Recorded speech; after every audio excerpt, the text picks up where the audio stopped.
tokoh masyarakat. Jadi Katiurma gitu kan. Sekali lagi punten tadi berbicara mengenai les, katanya les itu kan lebih baik kita agak sedikit bedakan. Goal meaningnya, tujuan akhir dari les apa? Ke kognitif. Tapi goal meaning dari kegiatan kepramukaan tidak hanya ke kognitif. Ya, tidak hanya ke kognitif, ke yang lain juga nanti ada, terutama kepada pendidikan karakter. Jadi kakak sekalian, sekali lagi metode apa, insya Allah nanti akan dibahas oleh pemateri selanjutnya, sehingga ada kontribusi yang positif buat keluarga, buat lingkungan, dan buat sekolah terhadap peserta didik kita.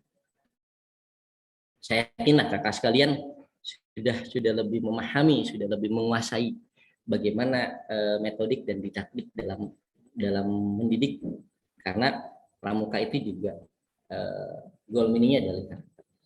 Barangkali itu Kak Tiurma, mudah-mudahan tidak puas ya, sudah ada masukan dari Kak Sulistiana, dari yang lain, karena kita waktu masih banyak, karena materi juga saya masih tertinggal 2. Saya ingin memperkenalkan kepada kakak Undang-Undang Gerakan Pramuka dan Anggaran Dasar. Kemudian tadi siapa ya Kak? Aduh lupa saya tadi, Kak Suhara ya?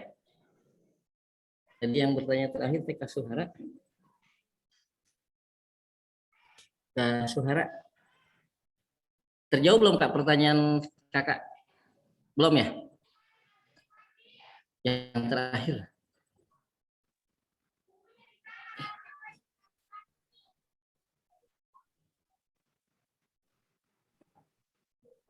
Atau Kak sekalian, Kak moderator, Kak Ade mana nih? Saya kehilangan jejak Kak Ade nih. Halo Kak Ade. Kak Ade siap, ada. Mangga, Kak Ade. Saya akan coba lanjut ke materi selanjutnya ya Kak Ade ya. Ya. Untuk Oke, Kak Udri. Oh. Silakan Kak. Oh, ada apa lagi nih? Masih ada yang bertanya? Ya. Punten izin Kak Udri, kalau ya, Kak. Masih boleh bertanya? Bolehlah satu lagi Kak ya. Boleh satu ya, lagi lah. Wah. Ini mau tanya, kan kalau pramuka itu sekarang masuknya kurikulum ekstrakurikuler yang wajib ya Kak ya di sekolah. Nah itu nanti kan kalau misalkan saya sebagai calon pembina, nanti untuk ekstrakurikulernya itu dari kelas 1 sampai kelas 6 kan diwajibkan untuk kurikulumnya gitu kan, di lapangan yang saya alami, atau mungkin saya yang kurang informasi gitu, kadang kita mau menyampaikan pramuka, kadang SKU-nya atau apanya kan kami belum hafal banget ya Kak ya.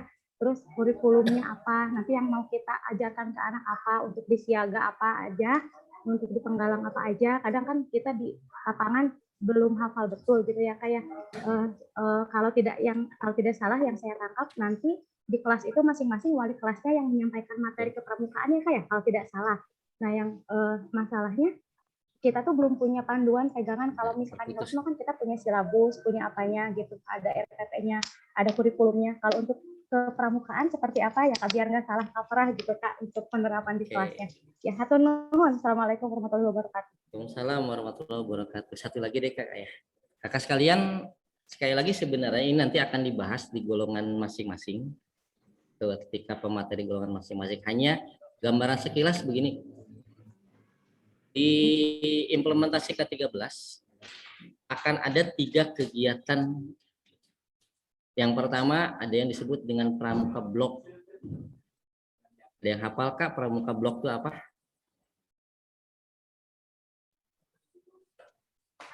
Pramuka blok. Kapan dilaksanakan pramuka blok Kak? Pramuka blok ini dilaksanakan 1 kali dalam 1 tahun. Biasanya ketika, kalau dulu ada yang namanya apa ya, MOPD, masa pengenalan orientasi peserta didik. Jadi pramuka blok ini dilaksanakan 1 kali dalam 1 tahun. Ada yang punya persepsi hanya dilaksanakan ke siswa kelas 10 saja kalau SMA, atau SD kelas 1 saja, SMP kelas 7 saja, gitu kan. Sebenarnya bagusnya adalah setiap tahun tingkatan kelas ini mendapatkan kegiatan pramuka blok. Jadi bukan hanya di awal tahun kelas awal saja. Kalau misalkan di SMA kelas 10 pramuka blok ketika masa orientasi peserta didik. Ketika kelas 11-nya juga sama harusnya mendapatkan pramuka blok. Kelas 12-nya juga mendapatkan pramuka blok dengan komposisi materi disesuaikan kepada sekolah masing-masing. Setelah pramuka blok ada yang kedua namanya aktualisasi. Nah, ini yang disebut dengan pramuka wajib. Aktualisasi tidak punya pedomannya. Ya. Kalau pramuka ekstrakurikuler pedomannya adalah SKU. Aktualisasi ini jangan berpedoman kepada SKU. Ya. Jangan berpedoman kepada SKU, bahkan kegiatan kepramukaannya pun boleh mempergunakan pakaian pramuka, boleh tidak mempergunakan pramuka. Tapi pelaksanaannya adalah bagaimana mengaktualisasikan kompetensi dasar dari seluruh mata pelajaran kepada kegiatan pramuka. Ya, kompetensi dasar di semua mata pelajaran, kira-kira apa nih yang bisa diaktualisasikan melalui kegiatan pramuka? Contoh, misalkan di pelajaran, saya ngambil SMA dulu deh. Di SMA ada mata pelajaran PKWU. Ya, ada mata pelajaran PKWU. Misalkan di kompetensi dasar tersebut mampu membuat sebuah produk kerajinan lokal. Karena gurunya punya keterbatasan waktu, maka dia ingin pembuatan kerajinan lokal ini diaktualisasikan ke pramuka. Boleh diserahkan kepada pembina pramuka, misalkan Kak, ini kami ingin membuat kerajinan lokal dari bahan batok kelapa, atau mau membuat kerajinan lokal yang ada bau-bau pramuka. Aktualisasikan. Jadi materi yang tadi tidak diajarkan di PKWU-nya, tapi diaktualisasikan di kegiatan kepramukaan. Aktualisasi itu kan. Nanti dapat nilai dari pramuka. Nilai untuk apa yang tadi saya sampaikan di awal? Minimal nilai B. Kalau tidak B tidak naik kelas. Atau contoh mengenai kedisiplinan misalnya. Ingin diaktualisasikan di pramuka, bisa mempergunakan kegiatan PBB dan seterusnya. Dan boleh aktualisasi pramuka ini tidak harus oleh pembina pramuka. Boleh oleh guru kelasnya, boleh oleh siapa. Makanya kakak sekalian, diupayakan setiap sekolah ini, ya setiap sekolah minimal sudah mengikuti kursus orientasi. Setelah itu ke KMD, ke KML, ke KPD, ke KPL. Atau silahkan adakan musyawarah pembina pramuka, musyawarah guru pramuka. Jadi MGMP-nya musyawarah guru itu tidak harus terbatas kepada guru mata pelajaran saja. Kenapa enggak pembina pramuka di sekolah hanya satu, ketika musyawarah diadakan penyamaan persepsi, aktualisasi pramukanya bagaimana nih? Kayak itu aktualisasi pramuka, jadi bukan latihan pramuka, bukan kegiatan pramuka, tidak berpedoman kepada SKU. Boleh pakai baju pramuka, boleh tidak. Kalau yang berpedoman kepada SKU dengan bau-bau pramuka yang lain, itu namanya pramuka reguler. Pramuka yang anggotanya adalah mereka dengan sukarela menjadi anggota pramuka. Mau jadi pemain ikut ekstrakurikuler pramuka. Kalau aktualisasi sudah tidak sukarela lagi, dipaksa, wajib ikut aktualisasi itu. Karena apa? Karena di permennya jelas nilai kurang dari B tidak naik. Namun sampai hari ini jujur saja kalah di semua sekolah tidak ditanamkan, karena kewajiban harus memberikan nilai B, hanya di rapot sudah ada nilainya B saja gitu kan minimal, atau nilainya A si yang final dan seterusnya. Jadi Kak Nia, sekali lagi di aktualisasi pramuka itu ada 3 kegiatan, ada pramuka blok, ada pramuka aktualisasi, ada reguler gitu kan. Jangan dipilah dan dipilih salah satu mana yang mana dilaksanakan, harus semuanya dilaksanakan. Ketika awal-awal berlaku kurikulum 2013, katanya dari 3 pilih 1 atau pilih 2 dan seterusnya. Sebenarnya bukan seperti itu. Tapi semuanya harus dilaksanakan menyesuaikan dengan keadaan. Itu bukan sesuai dengan aturannya. Barangkali itu kan ya, mudah-mudahan tidak puas. Saya yakin nanti Kania akan bertanya kepada yang lain, Kania juga akan membuka referensi-referensi yang lain. Gitu kan. Atur nuhun, Kak Mudah-mudahan Budri. yang saya sampaikan tidak membuat kakak puas terhenti untuk mencari, tapi lebih banyak mencari lagi. Demikian Kak. Atur nuhun. Ya, kakak sekalian, saya buka lagi nih sedikit.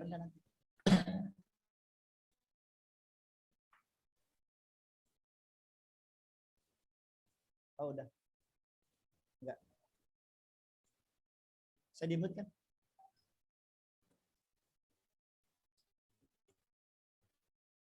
Oke.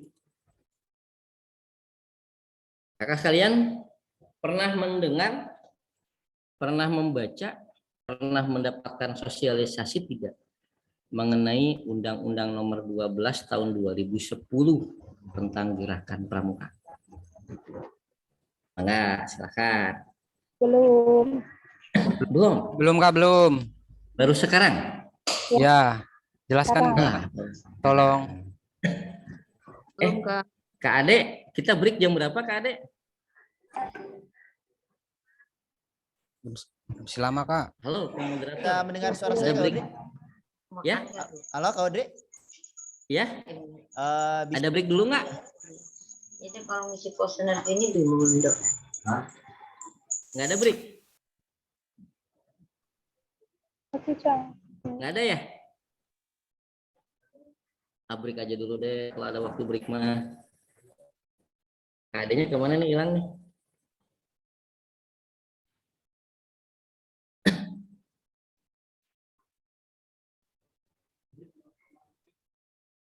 Gimana Kak Ade? Lanjut dulu atau ada waktu break? dilanjut Kak Audrey. Halo? Ya, Ya, dilanjut. Di jadwal sampai dilanjut 10.45. break jam berapa? Takut saya kelewat, kasihan peserta mau istirahat Oh, dulu. water break dulu ya. Water break dulu ya. Breaknya sampai 10. Ada break dulu nggak lihat? Nggak ada? Nggak ada break ya? Iya, Wah, nggak tadi ada break kemana di nih, sini, Bang? nggak di jadwal nggak ada break. Nggak ada break ya? Wih, Iya, luar di jadwal biasa nggak ini ada takut kakak-kakaknya. Ini nggak ada break ya? Nanti tapi saya minta izin pukul 10 break sampai 10.15 Kak ya? Iya. Supaya nanti peserta punya kesempatan, takut ada yang mau ke belakang, perutnya juga belum terisi. Kakak sekalian, Undang-Undang Nomor 12 Tahun 2010 tentang Gerakan Pramuka ini menunjukkan bahwa pemerintah tidak main-main dengan pramuka. Eksistensi pramuka di sini jelas. Keberadaan pramuka dibuatlah undang-undangnya. Kalau ekstrakurikuler lain ada tidak Kak undang-undangnya? Yang khusus diundang-undangkan seperti ini? Nggak ada. Gak ada kayak istimewa Kak pramuka, jadi berbahagialah. Pramuka istimewa oleh pemerintah pun diistimewakan dengan dikeluarkannya Undang-Undang Nomor 12 Tahun 2010.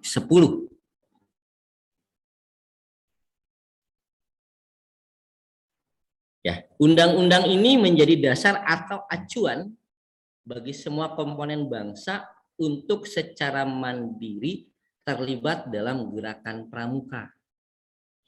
Semua komponen bangsa, Kak. Ya, semua komponen bangsa. Jadi bukan hanya peserta didik, bukan hanya mereka yang terlibat di dalam dunia pendidikan saja, tapi semua komponen bangsa. Barangkali kita yang ada di dunia pendidikan di sekolah lah, pramuka itu pasti yang terpikirnya hanya peserta didik, hanya pembina pramuka, hanya ada Kamabigus. Komponen lain seperti tidak terlibat. Padahal kakak sekalian, di sini semua komponen bangsa. Pemerintahannya terlibat. warga atau masyarakat terlibat. Dunia pendidikan terlibat. Apa sih buktinya, Kak? Kalau di dunia pendidikan sudah jelas ada peserta didiknya, ada pembinanya, baik putra maupun putri, ada kamabigus. Di luar pemerintah yang terlibat, Kakak barangkali pernah mendengar Mabi, Kak? Kalau di sekolah namanya Mabigus, kalau di Kuarti Ranting namanya Mabi. Mabiran. Ketua Mabiran siapa, Kak? Kak Imas Rosilawati. Biasanya Kak Mabiran siapa? Camat. Oh, Pak Camat. Ketua Mabiran itu biasanya camat. Pak Camat. Iya, berarti komponen bangsa yang ada. Pemerintahan dalam hal ini terlibat dalam kegiatan. Kecamatan. Iya, di kecamatan. Kalau di kabupaten, Kecamatan. Bupati. Bupati. Warcap. Bupati, berarti kemarin Pak Haji Aib wakil bupati. Bupati. Iya. Bupati. Kalau Semua wakil komponen bupati itu bangsa ini terlibat, Warcap. Kak. Sekali lagi semua komponen bangsa terlibat.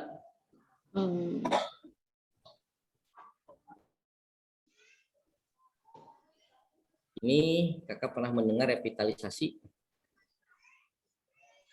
Ini revitalisasi dikeluarkan oleh Presiden sebelum SBY, sebelum Jokowi, ya Kak Susilo Bambang Yudhoyono.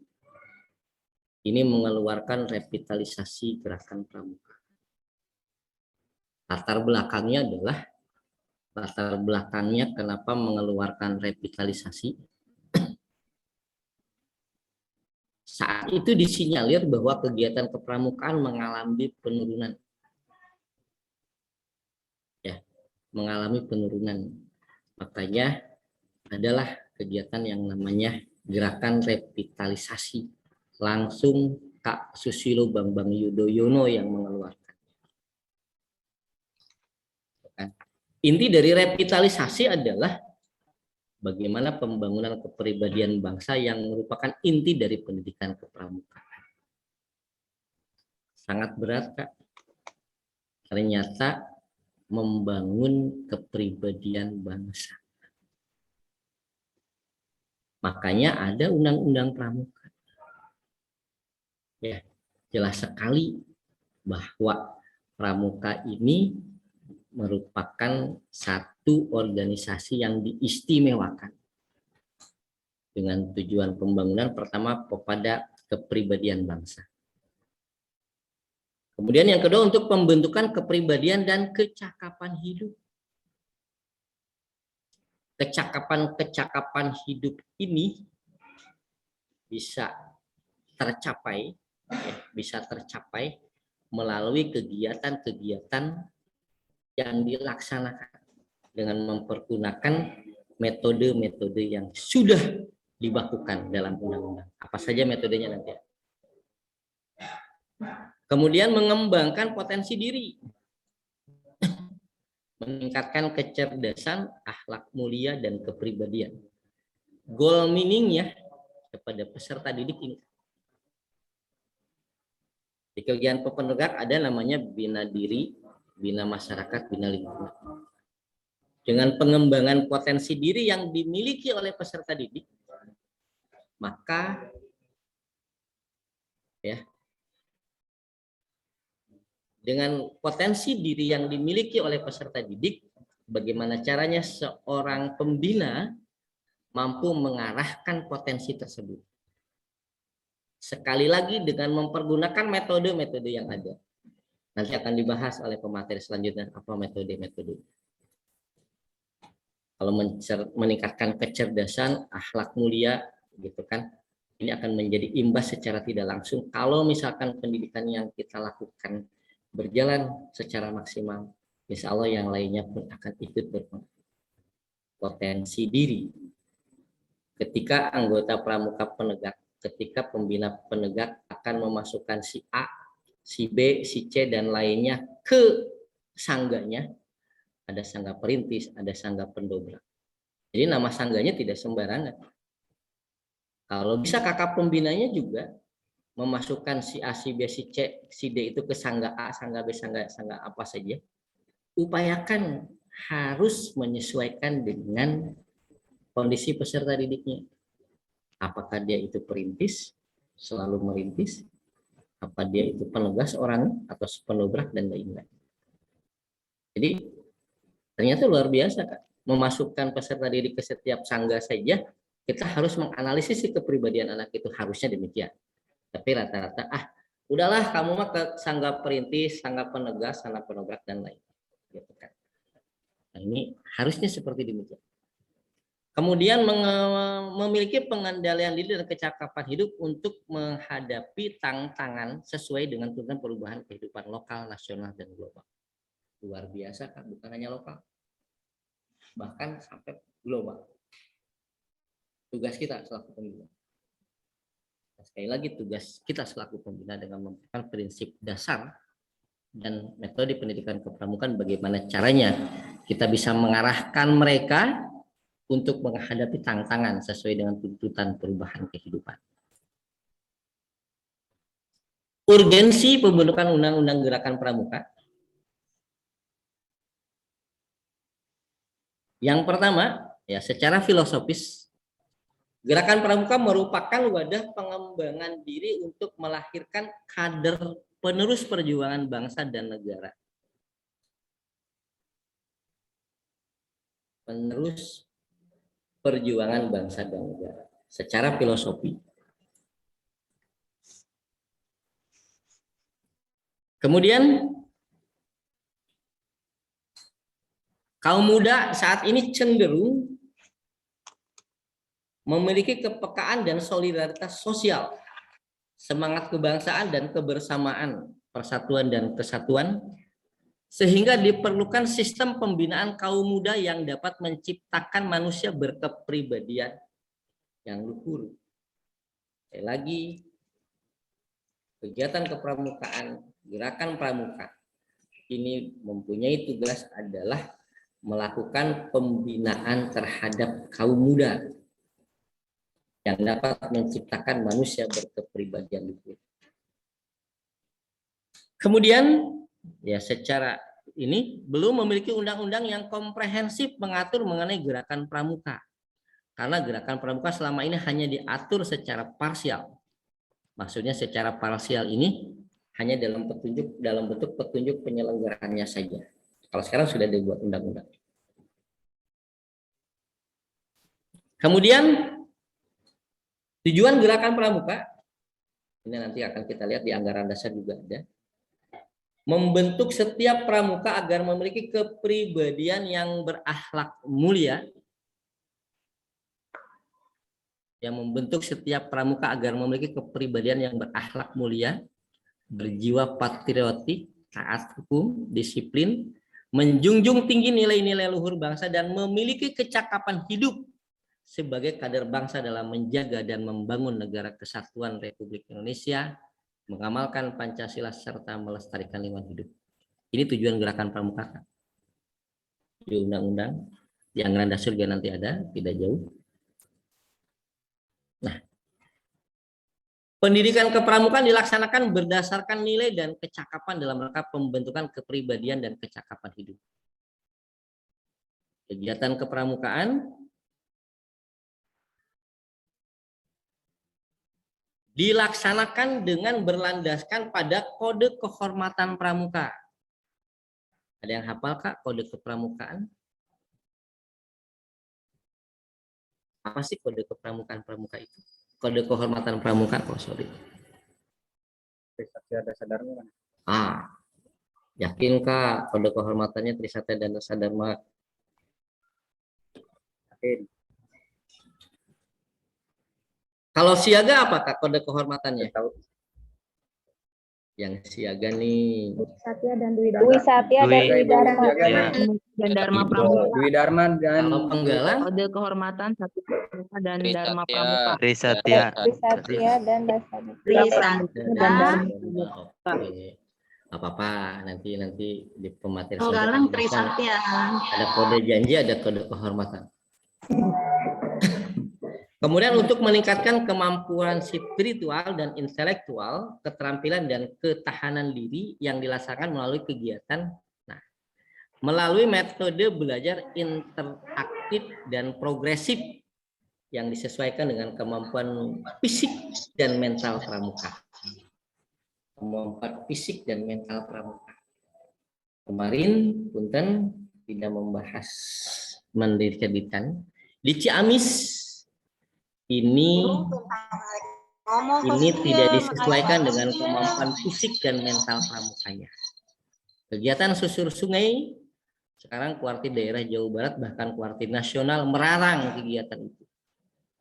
Itu sebenarnya bukan kegiatan penggalang, tapi kalau kegiatan susur sungai penggalang tidak diperbolehkan, minimal dari usia penegak dan pandega. Harus disesuaikan dengan kemampuan fisik dan mentalnya. Jangan sampai kegiatan yang harusnya dilaksanakan di siaga, kakak laksanakan di penggalang. Atau harusnya kegiatan penggalang, kakak laksanakan di siaga, dilaksanakan di penegak. Harus disesuaikan dengan kemampuan fisik dan mentalnya, Kak. Makanya pramuka itu istimewa tidak berbasiskan kelas. Pramuka itu berbasiskan usia. Kalau siaga usianya dari berapa sampai berapa, Kak? 7 sampai 10 tahun. 7 sampai 10 tahun. 10 tahun. 7 sampai 10. Itu kira-kira kalau di SD kelas berapa tuh, Kak? 1 sampai 4. Sampai 4. 1 sampai 4. 4. Berbahagian di SD, Kak, ada 2 golongan.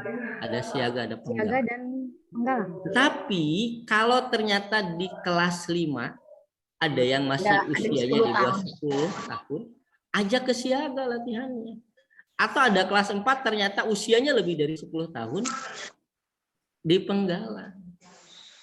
Jadi tidak berbasiskan kelas, tapi berbasiskan usia. Terkadang suka terjadi ketumpang tindihan di penggalang SMP dan di SMA. Kalau penegak biasanya usia penegak berapa, Kak? SMA 16 sampai 20 ya. 16 sampai 20. Ya, 15 lebih 1 hari sampai 20 tahun. Ya, 16 sampai 20. Ada yang belum usia 16 tahun, tapi sudah masuk SMA. Ada yang sudah keluar SMA, kuliah di perguruan tinggi, usia Pak di perguruan tinggi identiknya dengan pandega. Padahal tidak semua yang di perguruan tinggi ini usia pandega. Karena pandega itu dari 21 sampai 25.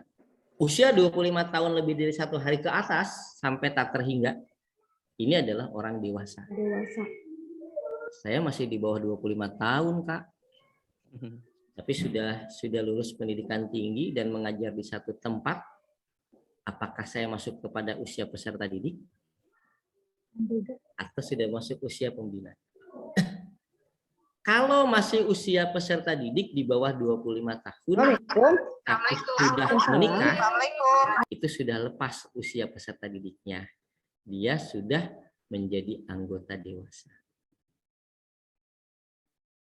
Dia sudah menjadi anggota dewasa. Karena kemarin-kemarin ada yang masih usianya 24 tahun, sudah selesai KML. Nggak apa-apa. Itu kan KMD dan KML itu minimal diikuti oleh mereka yang usianya penegak. Usianya pandega. Tapi kalau dulu maaf Kak, ada yang sudah usianya lebih dari saya. Dulu kalau di SPG setingkat SMA Kak ya? Dulu di SPG yang ada yang sudah yang merasakan di SPG Kak? Oh bukan, ini generasi milenial semua ya. Kalau SPG dulu kan sudah ada KMD Kak ya? Sekolah mengadakan KMD wajib. Ada. Berarti Ada. padahal usia saat itu kakak itu sebenarnya masih usia penegak. Gitu kan? Sebenarnya masih usia penegak, tapi diwajibkan mengikuti kegiatan KMD. Karena apa? Karena kakak akan diterjunkan ke masyarakat sebagai seorang guru. Hanya saat itu diadakanlah KMD untuk menjadi pembina pramuka. Jadi kakak sekalian, kegiatannya ini disesuaikan dengan kemampuan fisik dan mental. Penilaian hasil pendidikan kepramukaan didasarkan kepada pencapaian persyaratan pencapaian kecakapan umum dan kecakapan khusus serta pencapaian nilai-nilai kepramukaan. Maka nanti akan disampaikan di pemateri selanjutnya, ada yang disebut dengan kecakapan umum dan ada yang disebut dengan kecakapan khusus. Apa itu bedanya? Bahkan bagaimana cara pencapaian?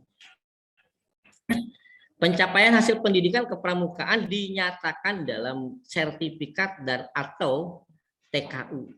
Sebelum mencapai TKU tertentu, maka harus menyelesaikan SKU. Syarat kecakapan umum. Nanti ada di materi pencapaian SKU, SKK, pencapaian TKU, TKK, dan Pramuka Garuda. Nanti ada materi khusus tersendiri. Inti kurikulum pendidikan kepramukaan adalah nilai kepramukaan. Kegiatan pendidikan kepramukaan menggunakan sistem AMO. Nanti dibahas di metodik dan PDKMK.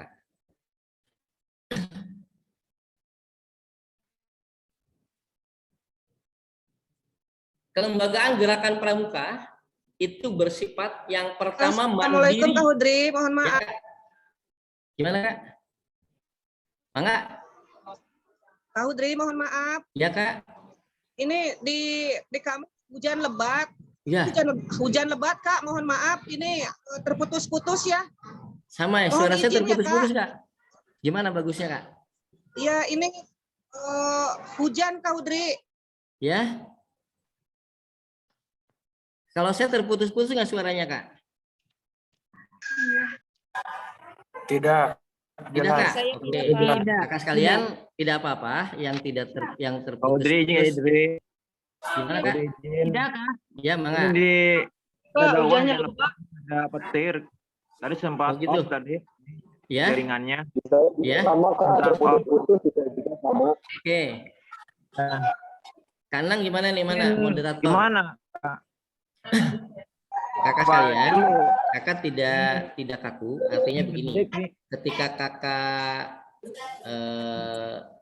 mampu masih on cam, masih on cam, masih bisa stay tune, gitu kan, mangga. Kalau misalkan kakak terganggu oleh jaringan, tidak usah khawatir.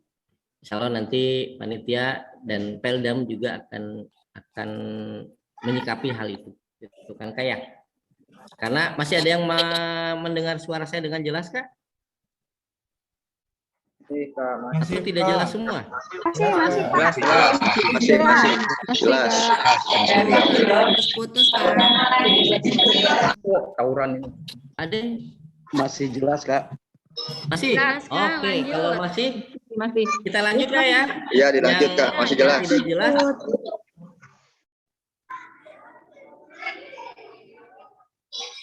Terus kan masih Masih jelas. Kak, oke kita lanjut ya. Biar nanti yang tidak jelas insya Allah ada konfirmasi nanti dari Peldam, dari panitia, bukan berarti memang tidak mengikuti gitu ya, bukan berarti tidak mengikuti, tapi karena kondisi yang tidak memungkinkan. Bagaimana sih Kak sifat kelembagaan kegiatan gerakan pramuka?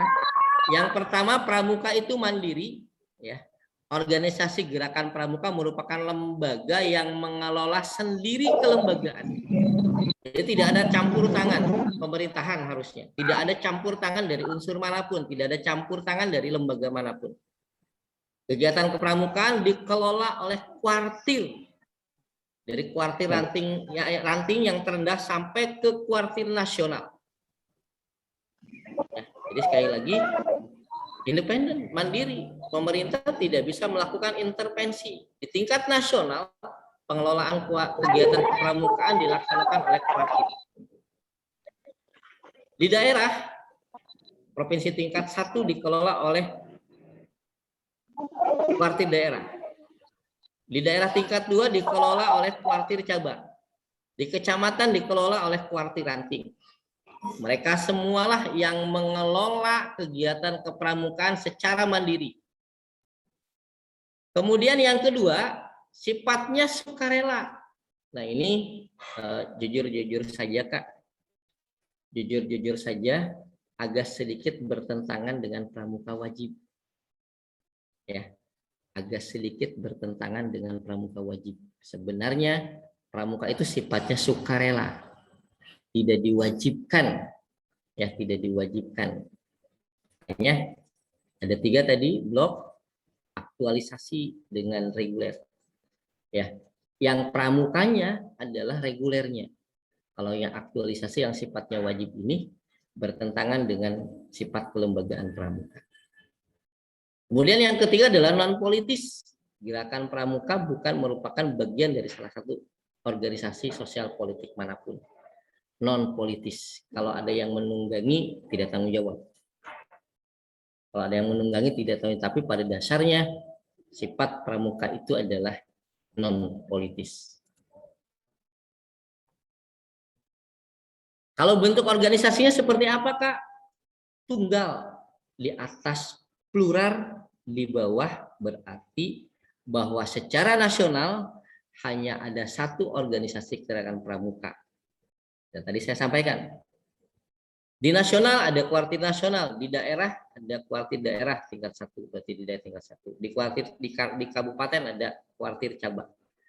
Sampai yang terkecil, pengelolaan di tingkat gugus depan, nah ini dalam kurung berbasis sekolah dan berbasis komunitas. SAKO, satuan komunitas. Itu kan kalau di luar basis sekolah. Kemudian mengakomodasi semua aspirasi baik meliputi kewilayahan, agama, profesi maupun kesamaan hobi. Nah, ini SAKO, gitu kan. Jadi tidak ada dan tidak membedakan kewilayahan, tidak membedakan agama, tidak membedakan profesi maupun kesamaan hobi. Mekanisme kelembagaan dalam gerakan pramuka. Tadi dari kuartir nasional, kuartir daerah, kuartir cabang, kuartir ranting. Nah ini yang merah nih Kak. Yang merah, Kakak pernah mendengar? Lihat tanda panahnya dari sini Kak. Ya, ada gugus dharma. Kita barangkali hanya mengenal gugus depan. Ya, di setiap sekolah atau lembaga pendidikan yang menyelenggarakan pendidikan ada yang namanya gugus depan. Tapi ini ada yang namanya gugus dharma. Gugus dharma ini adalah bagi mereka yang bukan anggota pramuka tapi peduli terhadap pramuka. Ya, sekali lagi yang bukan anggota pramuka tapi peduli terhadap pramuka dan ingin tergabung di pramuka, maka yang bersangkutan bisa masuk ke gugus dharma. Tapi gugus dharma ini tidak bisa terbentuk dan tidak bisa ada kalau tidak keluar SK. Yang mengeluarkannya, yang meng-SK-kannya adalah kuartir cabang. Di kuartir ranting tidak ada, di kuartir daerah tidak ada, di kuartir nasional tidak ada. Adanya di kuartir cabang. Keluar SK gugus dharma, maka gugus dharma tersebut bisa beroperasi, bisa melakukan kegiatan kepedulian mereka terhadap pramuka walaupun bukan anggota pramuka. Kalau di bawah sudah jelas nih, yang berbasiskan sekolah. Ya, berbasiskan sekolah itu ada gugus depan, kemudian berbasiskan ada gudep komunitas. Komunitas ini berdasarkan hobi, berdasarkan hobi terhadap kegiatan.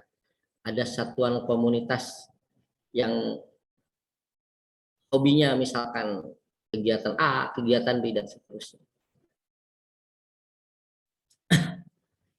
Tugas dan wewenang pemerintah.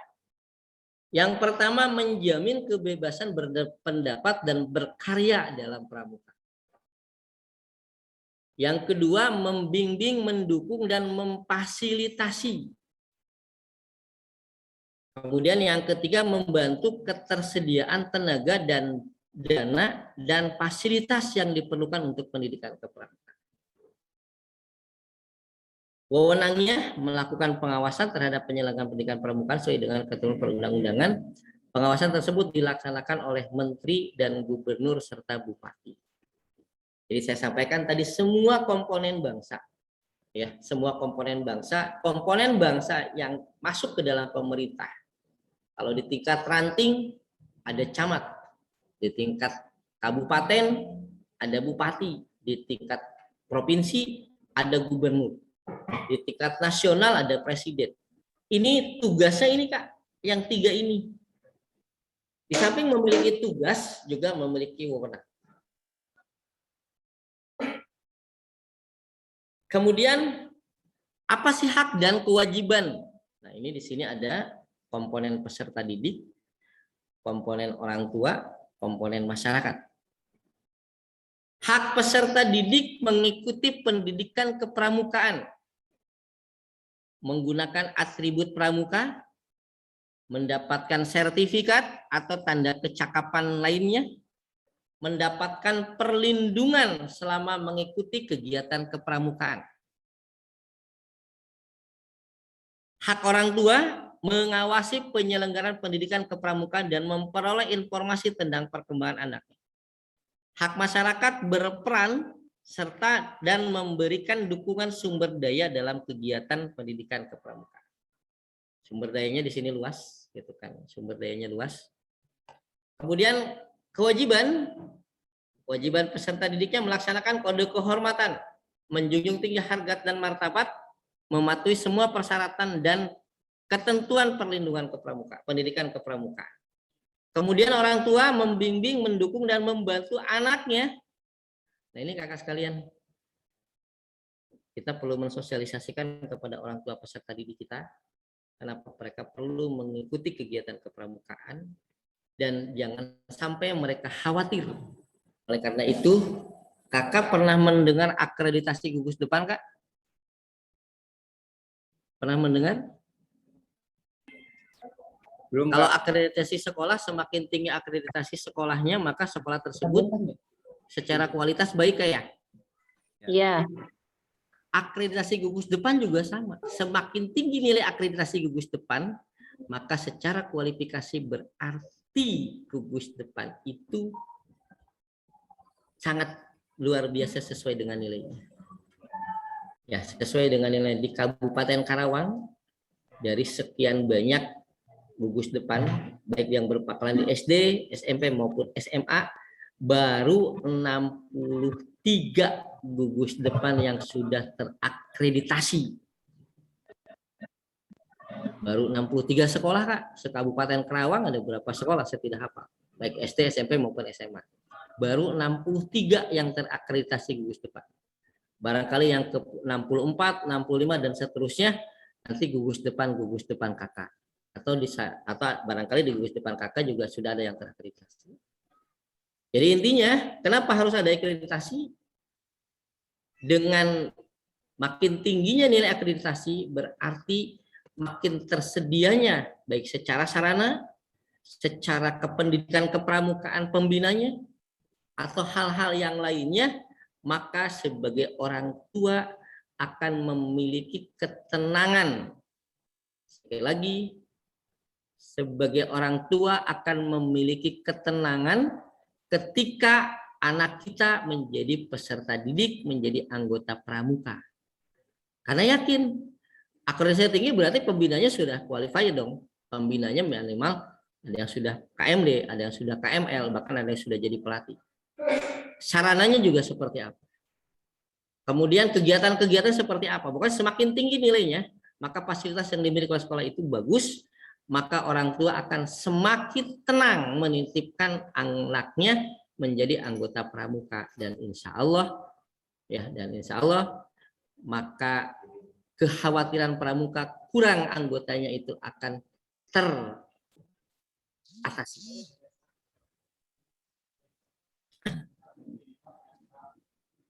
Dari sumber keuangannya bagaimana, Kak? Ya, sumber keuangannya ini ada 4, ya, ada 4 pengelolaan keuangan di pramuka.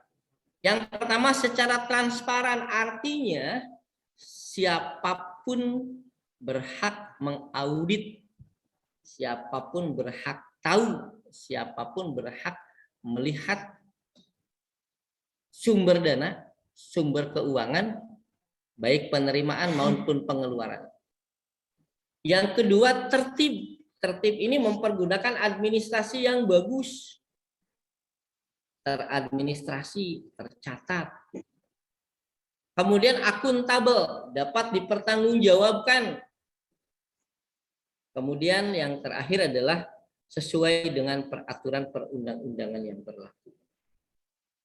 Kita boleh mendapatkan bantuan keuangan dari pihak-pihak tertentu selama itu tidak mengikat dan tidak merugikan. Ya, tidak mengikat dan tidak merugikan kegiatan kepramukaan di sekolah kita. Misalkan nih, ada tadi saya sampaikan Gugus Dharma. Gugus Dharma itu orang yang benar-benar peduli, tapi bukan orang pramuka, memberikan bantuan sarana prasarana dan lain-lain ke sekolah kita. Kalaulah tidak ada tujuan tertentu, gitu kan, tidak ada maksud-maksud tertentu dari bantuan itu, apalagi misalkan ditujukan atau diarahkan ke pengerahan massa secara politis, jangan diambil bantuan itu karena tidak sesuai dengan perundang-undangan. Nanti sekolah kakak yang akan kena kalau misalkan dapat bantuan ternyata ditunggangi oleh politik atau apa, karena tadi sifatnya non politis. Larangan dan saksi. Larangannya ini Kak. Nah, ini salah satunya, menerima bantuan dari pihak asing tanpa persetujuan pemerintah. Boleh nerima dari pihak asing, jangankan asing. Ya, yang dari biasa pun kalau tidak ada persetujuan, ada tujuan-tujuan tertentu, tolong jangan diterima. Ini sanksinya, dibekukan kegiatannya, tapi bukan kegiatan pramuka secara nasional. Kalau sudah dibekukan bisa dibubarkan. Ketentuan peralihan ini dalam pasal peralihan tidak perlu. Ketentuan penutup, undang-undang ini berlaku sejak diundangkan atau ditetapkan. Oke, kakak sekalian, penjelasan mengenai undang-undang pramuka seperti demikian. Saya serahkan ke Kak Ade, mangga Kak Ade. Moderator.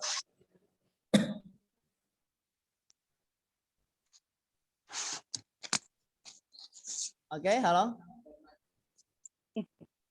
Kak Audrey bisa mendengar suara saya? Terdengar Kak? Oke, terima kasih Kak Audrey. Ya.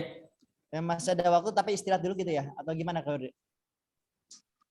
Telanggung, kalau mau di break dulu 15 menitan kalah atau 20 maksimal. Oke, kasih istirahat dulu sebentar ya. Iya, oke Kak. Silakan Kak, kendali ada di moderator, di pelatih piket. Oke, kakak-kakak semuanya, kakak-kakak hebat peserta KMD yang sudah terus sampai detik ini mengikuti materi yang sudah disampaikan tadi oleh Kak Hudi ya. Masih tetap semangat Kak ya? Semangat. Oke, semangat Kak. Gimana Kak? Cuaca hujan Kak ya? Hujan. Hujan mendung, Pak. Gelap